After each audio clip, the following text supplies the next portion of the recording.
Welcome along to this video on how to shorten your corners, why you would do it. Now, you may have heard Rob Wilson and Peter Windsor once again talking about shorter corners, shorter corners, shorter corners. They go on about this non-stop. And I wanted to tell you when we do this and why we do this, the situations it can be really effective.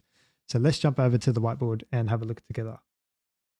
So the first thing that you need to know is that this little technique here of shortening up your corners can only really be done in long corners of constant radius. The corner that I have here drawn on the right is the hungry final corner leading onto the pitch straight. You enter from the left, come around the right hander, and then go down the pitch straight. Now, because this is a long corner of constant radius, it's a good candidate for one that you can actually shorten up and drive these short corner lines through this section of racetrack.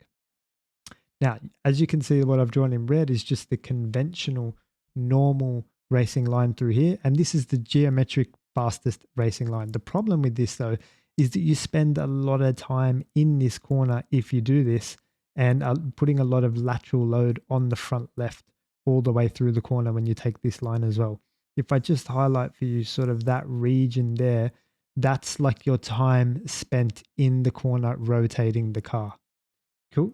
So a short corner, if you want to call it that, is that when you come in from the same point, you brake a little bit deeper later, you come around here and then you just send the car on the exit. And you'll notice if I just highlight my rotation point again, it's just that little part at the top where everything comes to a stop and I just brake, turn, downshift, rotate the car all in one quick motion. And then I'm on the throttle from this point onwards, driving through the exit of the corner, thus extending this straight down here. So I can brake into this position here and I can accelerate out of this position here.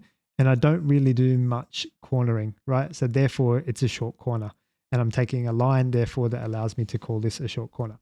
So some of the advantages then that I've written here on the left for you. Number one, you can brake later. So that is that instead of you targeting an apex here, you're actually targeting a late apex here. So you actually can brake deeper, therefore, into this corner. So brake later allows you to be faster at this point in the corner. Cool. Now you're actually spending less time in this corner because you're just not sitting in the corner for a long time. And therefore, as I say, you've got less tire wear. You're not putting as much load on the front left. If I just draw your four tires here, when you come around this right hander, the front left is the one that's absolutely copying it. And in the red line here, this front left tire wear actually will be felt through that region, right? But if we go back to the green, you're pretty much going to feel your front tire wear through this upper region here, which is much shorter, much smaller. So over a race distance, this is the line you want to be taking. Now, as I said before, you can get on the power earlier and get a good exit. So you're on the throttle from this point in the corner, whereas the car taking the red line will be on the throttle slightly later. So you can brake later, less tire wear, get on the throttle earlier. And if your car's not handling so well, then because you're spending less time in this corner, then you're actually going to negate the effects of any handling issues as well by taking this line.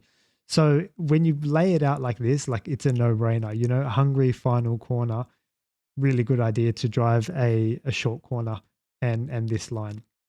Now this line might also be referred to as a late apex line, and that's because you take the apex here in the blue on the right, as opposed to the center, the geometrical apex of the corner. So the apex is further down, it's a later apex. So I hope this video helps you and I'll see you in the next one.